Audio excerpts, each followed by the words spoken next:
La presencia de Dios está aquí en medio nuestro. Mientras los músicos siguen tocando ahí suave, yo quiero que usted cierre sus ojos y le hable al Señor. No, Dios está buscando gente. Dios está buscando hermanas, hermanos, que busquen de la presencia. Está buscando de gente que se tire a orar en espíritu y en verdad, que clamen, que busquen, que dejen el cansancio, las dificultades a un lado y digan: Señor, yo quiero más de tu presencia. ¿Cuántos quieren de esa? Yo quiero ver la gloria tuya en mi vida. Yo quiero ver la gloria tuya. No, necesitamos gente que provoquen, aleluya, que provoquen esa presencia linda en medio nuestro. Iglesia, levantémonos con poder, levantémonos con gloria, levantémonos porque la mano de Jehová nos ha cortado a favor de su iglesia. Tu iglesia toma una postura ahora de humillación, aleluya. Tu iglesia inclina su cabeza, oh, delante del creador del universo, reconociendo que el único que tiene toda gloria, el único que merece todo poder, toda majestad, toda riqueza, toda sabiduría, toda alabanza, toda adoración, ese se llama Jesús de Nazaret. Que si tú crees que Dios es poderoso, ese gigante se cae en el nombre que es sobre todo nombre. Aleluya. El gigante se cae. Ayúdame, Señor, a mantener un corazón limpio para poder servirte. Ayúdame a poder mantener un corazón limpio para cuando levante mis manos delante de ti, Señor, tú no estés lejos, sino cerca. Que podamos, Dios mío, no cambiar tu presencia por absolutamente nada. Quita el velo de nuestros ojos para poder ver que los días se acercan, cuando te vamos a ver cara a cara, cuando tú vas a venir a buscarnos, cuando te vamos a abrazar de una vez y por todas y vamos a estar caminando, Dios mío, contigo por toda la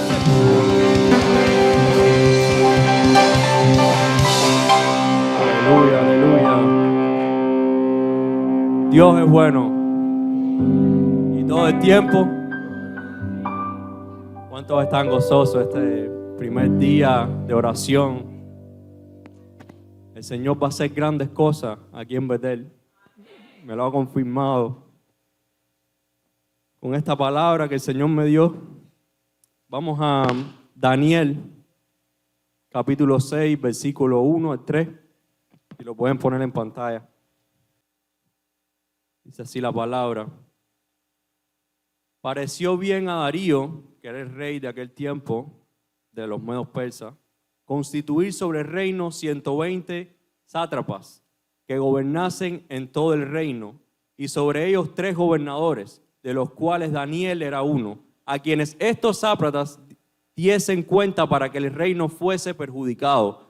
Y en el versículo 3, que quiero hacer énfasis aquí: pero Daniel mismo era superior a estos sátrapas y gobernadores, porque había en él un espíritu superior. ¿Qué había en Daniel?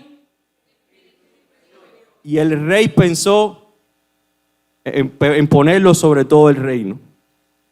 Padre, gracias por tu palabra, Señor. Gracias, Padre, porque así mismo como tú me la diste, Señor, yo la voy a exponer, Dios mío, y te pido que no sea yo, sino tu Santo Espíritu, Señor, hablando mediante mí, y que mis hermanos la reciban con gozo, Señor. Tú has confirmado una vez más, Señor, en este tiempo de oración, Señor, que esta es la palabra que tú querías, Señor, que yo le diera al pueblo.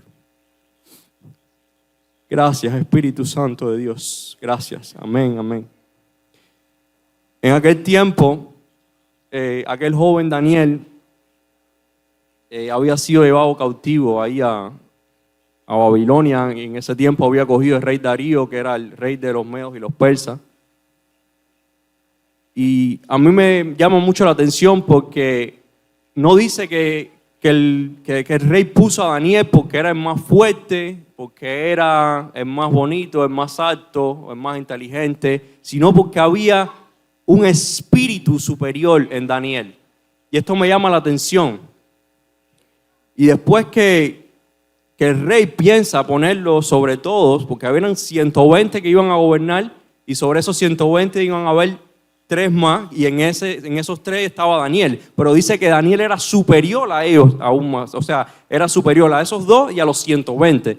Y cuando se enteraron estos gobernadores, dice la historia que buscaron algo vamos a hacer que Daniel falle para que lo quiten. Vamos a buscar algo para que él falle. Pero dice la palabra en el versículo 4 que Daniel era fiel y ningún vicio ni falta fue hallado en él. Pero entonces ellos sabían que Daniel tenía a su Dios y él oraba a su Dios. Y dijo, vamos a hacer que él, a través de su Dios, él viole, usted conoce la historia, viole un decreto. Y fueron a donde está el rey Darío y le dijeron, hicieron que firmara un decreto que nadie podía orar a otros dioses, sino que contaran solamente con el rey. Y me llama la atención porque dice en el versículo 10, cuando Daniel supo que el edicto había sido firmado, entró en su casa y abiertas las ventanas de su cámara que daban hacia Jerusalén, se arrodillaba 3 veces al día. ¿Cuántas veces? 3 veces al día, y oraba y daba gracias delante de su Dios como lo solía hacer antes. Y aquí es donde quiero que presten atención, porque al principio dice que había un espíritu superior sobre Daniel. Pero ¿por qué Daniel tenía ese espíritu superior? Y por lo que hemos leído, lo que he expuesto hasta ahora, lo que me dice la palabra es que Daniel era fiel a Dios y que era constante en la oración. Por eso él tenía ese espíritu superior.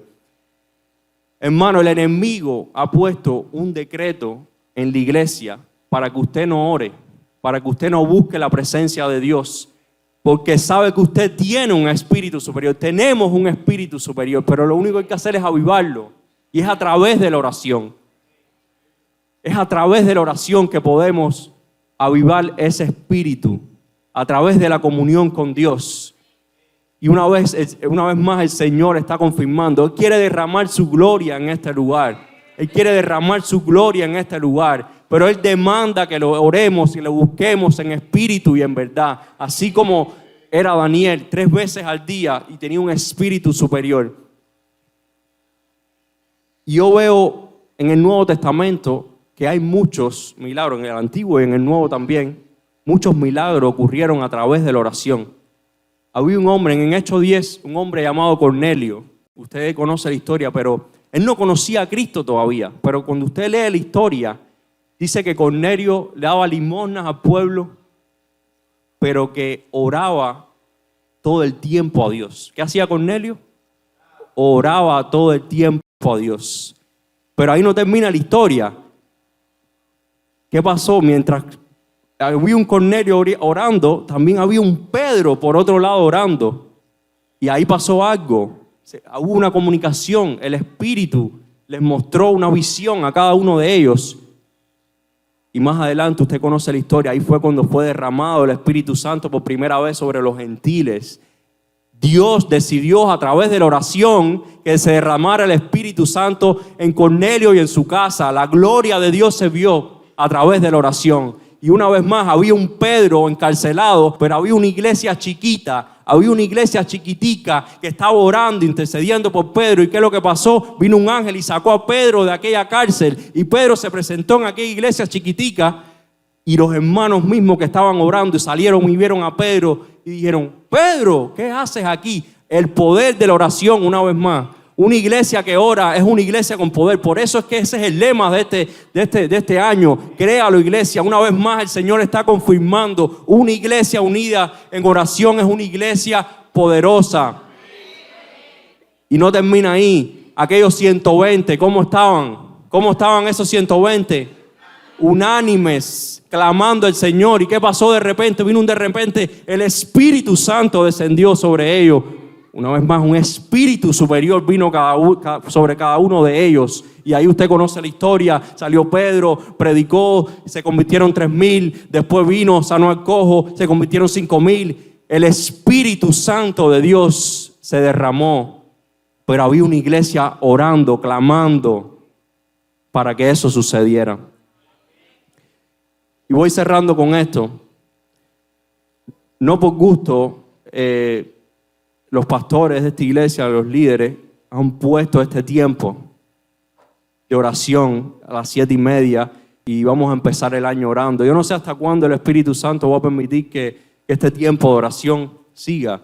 Dios mediante y sea más de una semana que el Espíritu decida, porque la iglesia necesita orar. La iglesia necesita oración. Como decía mi hermano, los grandes milagros, los avivamientos, todo lo que ha pasado a través de la historia de la iglesia, siempre había alguien orando, alguien de rodillas clamando. Había un Billy Graham, un Gigi Ávila, todos esos evangelistas clamaban, doblaban rodillas. Pero ahí no termina. Usted sabe lo que estaba hablando al principio de Daniel. Usted conoce, él violó el decreto. El decreto decía que orara a su Dios. Iba a ser echado en el foso de los leones. Y así fue. Lo que pasó con aquel joven fue echado en el foso de los leones. Y usted conoce la historia. Vino un ángel, le tapó la boca a aquel león. Y por la mañana el rey fue y vio que Daniel estaba vivo. Y casi siempre que leemos la historia, piensan que lo impresionante de esta historia es que el león no se comió a Daniel. Sí, eso también es impresionante, es verdad. Pero en el versículo 26, Daniel 6, versículo 26 y 27, es lo que me llamó la atención. Porque ahí es donde vemos la gloria de Dios. Ahí es donde vemos la respuesta a la oración de Daniel.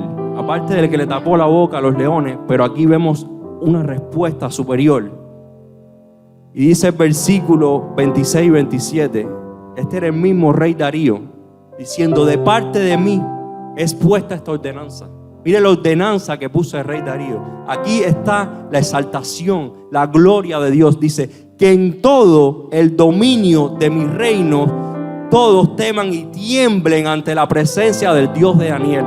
Aleluya. Porque es el Dios vivo, Dios viviente, y permanece por todos los siglos, y su reino no será jamás destruido, y su dominio perdurará hasta el fin. Y el versículo 27 dice: y él salva y libra y hace señales y maravillas en el cielo y en la tierra, y ha librado a Daniel del poder de los leones.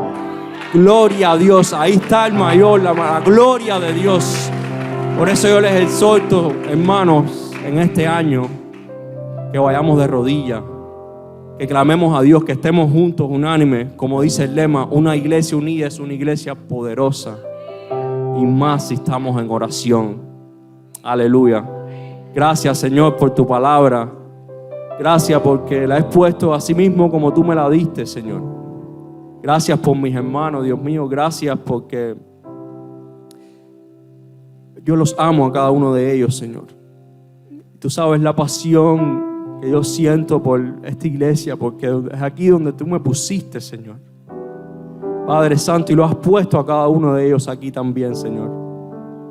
Y queremos ver tu gloria, Señor. Queremos ver ese avivamiento, eso que tú has prometido en esta casa, Señor. Yo te doy gracias, Señor Padre, que esta palabra ellos la hayan atesorado en su corazón, Dios mío. Que te podamos buscar en espíritu y en verdad, Señor. Me incluyo ahí, Señor, porque tú me hablaste a mí primero, Padre Santo. Tenemos que buscarte en espíritu y en verdad, y arrodillarnos delante de tu presencia, Señor. Gracias, Padre Santo, Señor.